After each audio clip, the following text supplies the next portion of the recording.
On Saturday night headlines during Hockey Night in Canada, Elliot Friedman reported that Robert Thomas was expected to be traded by Friday's trade deadline.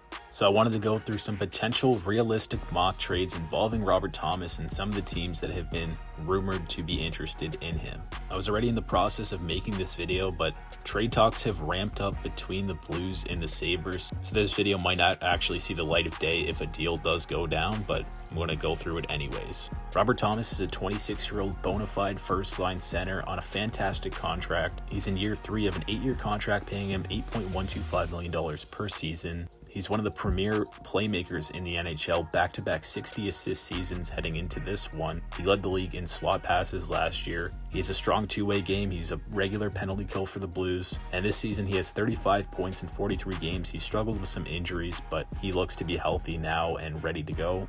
Now, the asking price reported is the Blues are looking for 3 top 15 quality assets. And the Blues' biggest needs are down the middle and defensemen, particularly left shot, that can help this team for the future on top of draft capital. Mock trade number 1, it's the Anaheim Ducks, who I was actually surprised were interested in Thomas, but they're looking to solidify that top 6, and Robert Thomas is an elite center. So the mock trade, I have them sending over Pavel Mintyukov, who's a left shot defenseman, kind of losing a spot in Anaheim, but I think he's been playing a lot better as of recent. And then you have Frank Vatrano for the salary, but I think he's a player that could potentially bounce back in St. Louis and they could recoup value for him eventually. And then Roger McQueen, who was a top 10 pick in the 2025 draft. He's had his injury troubles, but he's playing pretty well at Providence right now. And I also have them sending over a first and second round pick, the Blues' own second round pick in 2027 on top of Anaheim's 2026 first round pick, just because I feel like the other assets don't quite have enough value like some of the other trades that we'll be going through. Here's a look at Anaheim's forward core with Thomas. I think that's legitimately a top 5 forward core in the league, just so much scoring talent, and all these players are pretty young too for the most part, so they're going to have a bright future.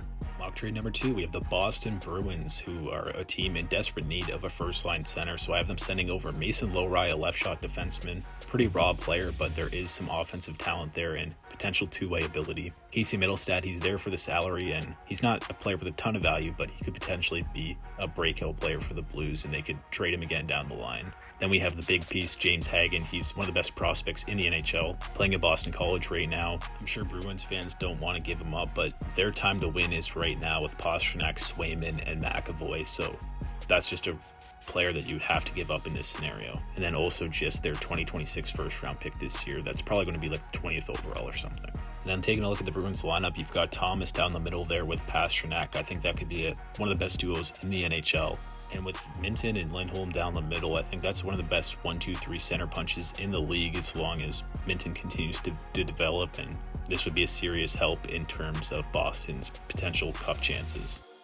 Next up, we have the Sabres, and this is a massive one. Owen Power is the main piece here. If you remember back to the offseason, the Blues were interested in Byram, but Power, I would say, is a more valuable asset. He's locked in long-term, and he's a former first overall pick, has that high potential, but he's kind of struggled to reach that in Buffalo. Around a half a point per game defenseman. Doesn't really play with the size that he has, but on a team like St. Louis that's, entering a rebuild, let's just call it what it is, if he's given that top pairing defenseman role, then I think we could see him have a breakout. And then you have Constant Helenius, who's one of the top prospects in the game right now, playing very well for Rochester, potential top 6 center. And then the 2026 first round pick, it's probably going to be in the 20s, but those other assets I think make up for that.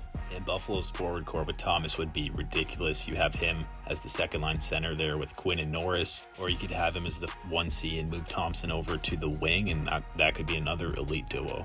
If the Sabres pull this off, it's just absolutely crazy, the turnaround. They were not looking like a playoff team at all early in the season, and as soon as they fired Kevin Adams, the team just woke up and all of a sudden are legitimately one of the best teams in the NHL over the last few months and are looking to make the playoffs for the first time in 15 years.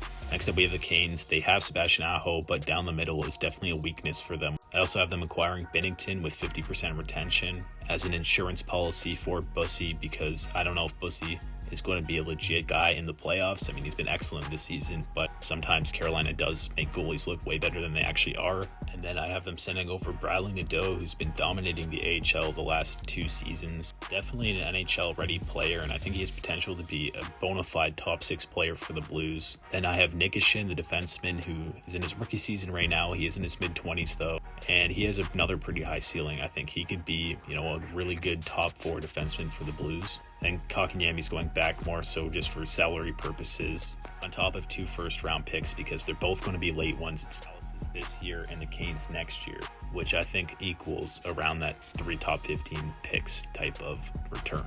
With that move, you now have Thomas and Aho as the 1-2 down the middle. And Carolina, they need something to push them over the top and get over that 3rd round hump to finally make the finals. And one of the ways to do that is strength down the middle. A 1-2 of those guys is honestly ridiculous. And I think they could be considered the favorites of the East if that would to come to fruition.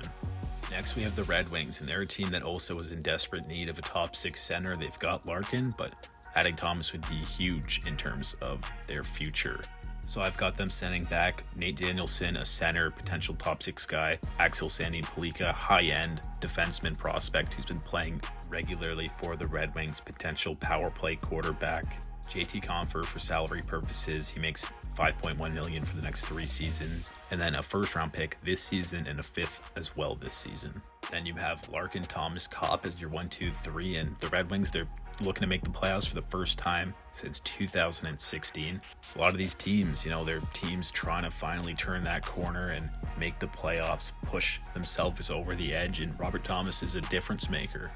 Next up, the Montreal Canadiens, and their team also in desperate need of that 2nd-line center. I wouldn't say it's as desperate because you have young prospects coming up and they're just kind of getting out of their rebuild, while some of these other teams have been trying to for a while. You've got the main piece, Michael Hage, who's one of the top prospects in the league, playing for the University of Michigan. Might win the Hobey Baker this season. He has the potential to be a top 6 player, but there is questions whether it's going to be at center or on the wing. Then I have Adam Engstrom, who's a left shot defenseman who's been around point per game in the AHL. I think he has all the tools to be a top 4 defenseman. He's got good size and his two-way game is still improving. Then you have Kirby Dach, who obviously has had his injury struggles, but I think he still has the potential to be an effective top 9 player. I think he's been playing very solid this season for the Canadiens. And then the 2026 1st-round pick as well. I would say this is one of the weaker trades. Obviously, Hage and Engstrom are pretty great prospects, but maybe you have to add in a Caden Gooley instead. And then when you look at Montreal's lineup after that deal, their top 6 is Lethal, Caulfield, Suzuki, and Newhook, Slavkovsky, Thomas, Demidov. I would say maybe a little bit too much playmaking. I think you would want some more goal scorers in there, but those can be added further down the line. Then we have the final team, the Utah Mammoth, and I have them sending over Caleb Desnoyers, who was the 4th overall pick in the 2025 NHL entry draft. All the tools to be a very effective 2-way playmaking top 6 center. Honestly has a pretty similar profile to Robert Thomas, I think. Then I have the prospect defenseman Simashev, who's got big size and a very solid defensive game, as well as their 2026 1st-round pick. I think this is a very solid deal. Desnoyers is a blue-chip prospect. Simashev as well has some high-end potential. And Utah's lineup is absolutely stacked on the forward front. You have Schmaltz, Thomas, Keller, Peterka, Cooley, Gunther in the top 6. Those are some high-end offensive players. You've got Gunther and Peterka as the snipers, and then Keller, Cooley, Thomas as the playmakers, and Schmaltz too. However, I think Schmaltz is leaving in this offseason based on all the reports we've heard. So that's going to do it for this video. Let me know down below, which was your favorite mock trade. Do you think that these are realistic? Come up with your own trades down below. I'm interested to see what you guys are thinking. And with that being said, thank you for watching, and I'll see you in the next video. Maybe it's a Robert Thomas trade breakdown.